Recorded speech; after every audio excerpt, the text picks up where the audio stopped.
Hey everybody, welcome back. Thanks for joining me. In this live demonstration, we're going to be taking still images that we took during a photo shoot and animating those inside of Flow, but also merging them together with other live action footage that we captured to kind of create a seamless hybrid production. And that's really what this is all about. And everything that we're doing here, again, is going to be something that you created. It is authentic. We're not stealing from anyone else. This is your own work, and that's really what is important. I really just want to drive that home, as authenticity is very important. So as you can see here, there's a little bit of behind the scenes of what we were doing. I was shooting with the Sony a7 R5 and the A1 Mark II, both incredible cameras, and both really allow you to capture high resolution imagery at its best. And if you look here inside of Lightroom, I've taken some of the images that we took during the photo shoot, and you just get a really great mix of like very high resolution imagery that you can then take and then compartmentalize. So if you wanted a tight shot of the face, we could use that, or go wider, get a body shot,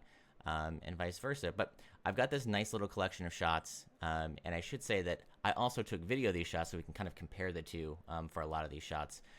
But what I really like is the fact that I can take these images here, take them into Google Flow, and then we can create a final product. And that's really what we want to be able to do, is make things that are uniquely ours, but also streamline the process so it's easier, faster, more efficient, and better for your workflow, and just better for your creativity, being able to come up with fun things. And one thing that I really wanted to do, well, I shouldn't say I wanted to do, one of the things that my model, Michaela, wanted to do was have herself turn into a mermaid. And I was like, you know what? Let's do it. We didn't have a $50,000 budget to buy, a full mermaid suit, get her trained up, and then, throw in VFX to transform her legs into fins. But we do have Google Flow, and I am really excited because I think the final result looks pretty good for about 30 seconds of work, so I can't complain. But what we'll do is we'll open up DaVinci Resolve. I'm going to show you guys exactly what we are going to create, and then we're going to jump into Google Flow. I'm going to show you the process of what I went through to get the images the way they are. But realistically, this is something that you could do in a matter of just a few hours. All right, so we're inside DaVinci Resolve right now. Everything on the timeline here is a mixture of both live action and AI hybrid stuff. And you tell me if you can spot the difference. So here we go.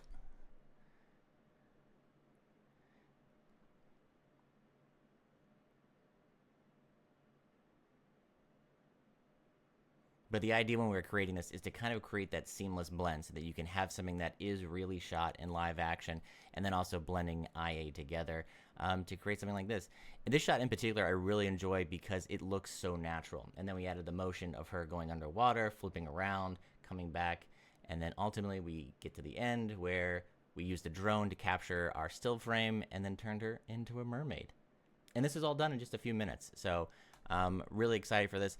And again, this is something that wouldn't have to be a final product. It could be a final product. It's something that you could throw out there on Instagram or other social medias, or this could just be like a really great stylized storyboard, realistically, for if you wanted to go out there and create it, by hand with a big budget, and then go that route. But I will say, for the time and the effort that you put into it, you're able to create a stylized version of things that you shot. And so this shot right here will go inside of Lightroom. We've got different types of images here. Actually, let's turn this off.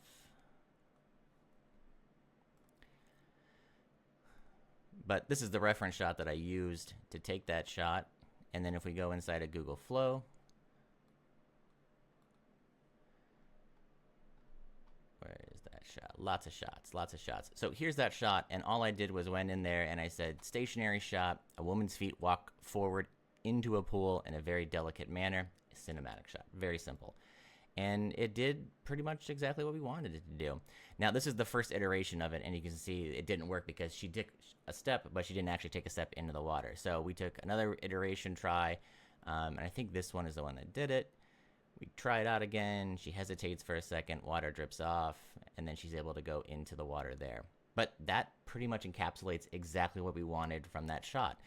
And the same thing for like this one. I think, again, it hesitates, and this is why I think it's important, too, that you try to make as many iterations as possible, because you're not always going to get it right, or I shouldn't say AI isn't always going to get it right.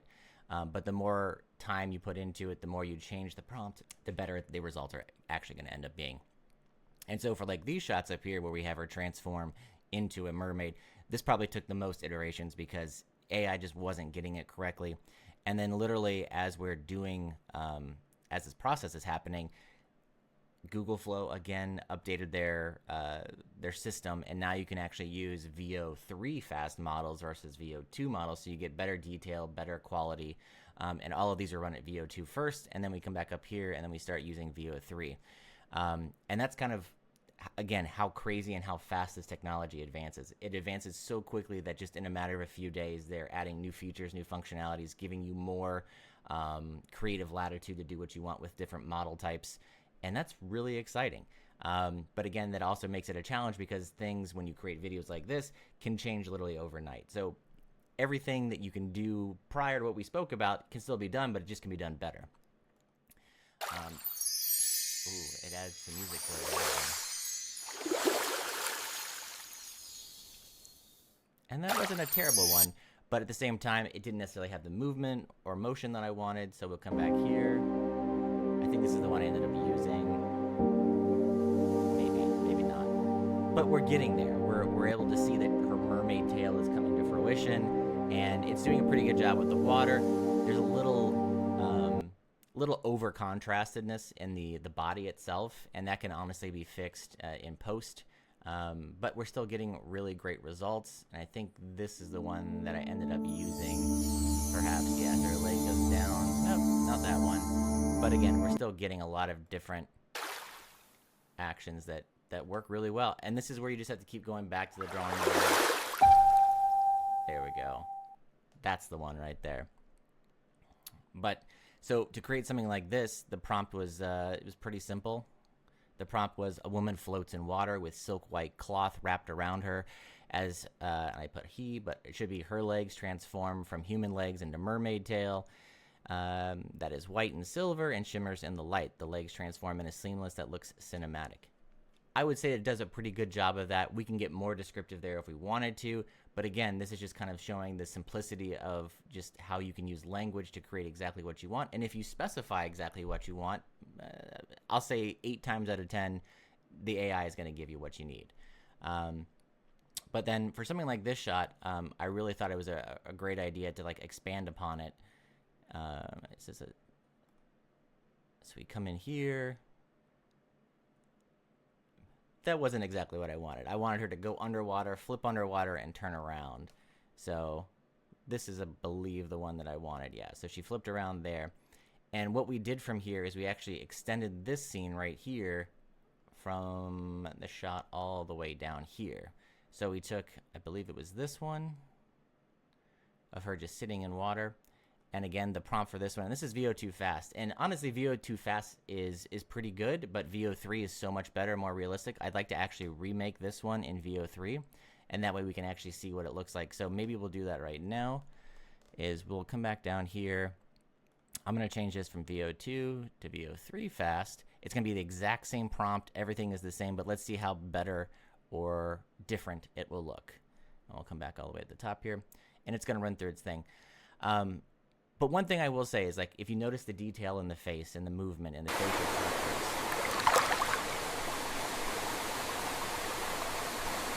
like, it looks so realistic. And I will say that, like, as new models come out, it just gets better and better and better. And you could use these shots. So let's just say you were out there shooting and you weren't necessarily thinking that you were going to put a video together. You're just out there in a really nice photo shoot. But now you're thinking, well, maybe I can market this to someone else or another company or another organization. I could use these still frames as video and then use it for social media marketing. I could use it for a product video marketing outside of social media, however you want to look at it. But these are just kind of the avenues that you can take with this technology. And everything in the scene is yours. The lighting is yours. The model is yours. The creativity and the color grading is yours. And really what you're doing with the AI is just bringing that scene to life. And I think that's really one of the fundamental aspects of why I enjoy using AI in this manner rather than having AI come up with something randomly generated through its text to prompt, is because everything that you're seeing in the frame is something that you captured. You were there in the moment capturing it.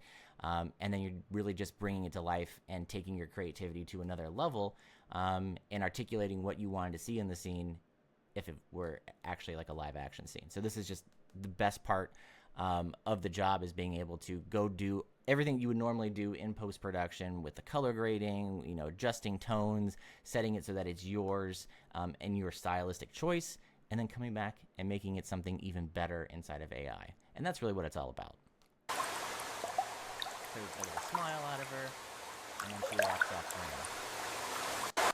And one thing I'll show you too is if we come back in here and we go back into post-production, and what I did when we did generate this too is, you know, I really had an emphasis on saying like basically slow motion and high speed footage. That way it creates that kind of ethereal, kind of cinematic feel to it. But what we can do is come back here, add a speed ramp to it, and I'll come over here, retime controls.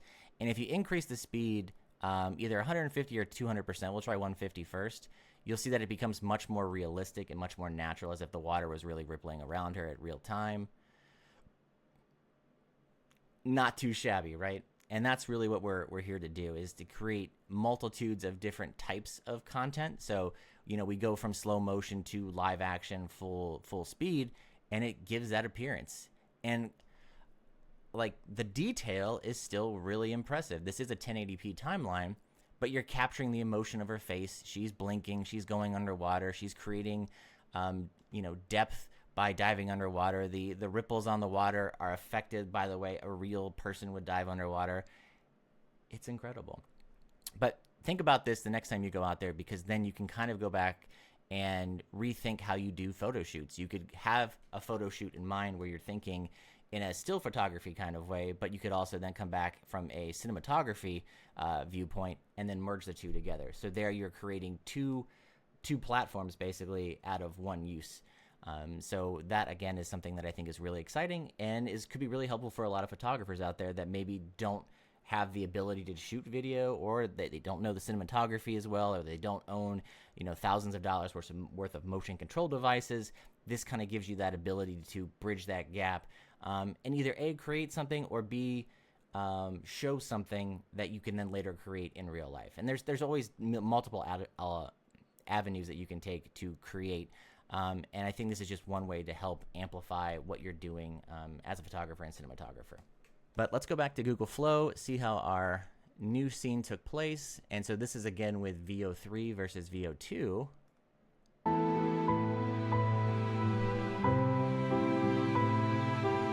Well, they added a lot more motion to it, but you can actually see it's way more contrasty and way more kind of plasticky looking. I actually enjoyed the VO2 version because it kept the contrast more similar to what I shot it as. Actually, it's exactly as I shot it, where VO3 is kind of taking it past that to like an ultra shape. Oh, everybody, this is Phil. Say hi, Phil. He's going to be joining us in the next session for sure. Stay down there, buddy. Let's see what the other iteration looks like.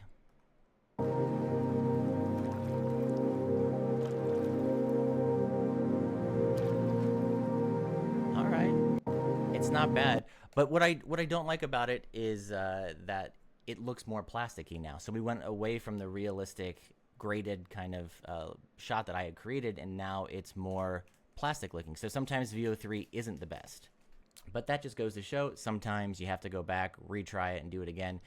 But since VO3 is basically free for ultra users, I'm going to go back and try this again. So I'm not wasting any credits here. Or actually I should say I'm wasting 10 credits, but I'm not wasting 100 credits that you normally would. So we'll retry this prompt again. So we're doing ultra cinematic, ultra realistic, low contrast. Low contrast. Okay. All right, let's try that. Running on credits. So we'll see how this turns out. But honestly, this is really just kind of showcasing what you can do with still images.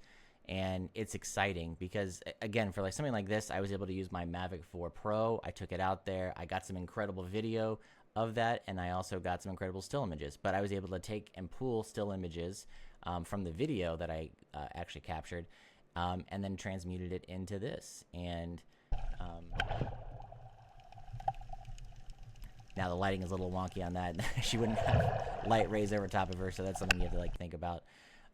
But it's just really interesting at the end of the day to be able to, you know, say, hey, I want this person to have a mermaid's tail after, you know, 4 or 5 seconds. And pretty cool how technology works. And there you have it. But that's the gist of it as it stands now. So we can come back in here. I can show you that, you know, we have AI shot, a real shot, a real shot, AI shot, and then this is all AI as well, transforming in there. But you're able to merge all of those together to create a finished package, or at least something that could be used for a finished package. But pretty exciting stuff. All right, that'll wrap it up for this time. Thanks for joining me, and I'll see you in the next one.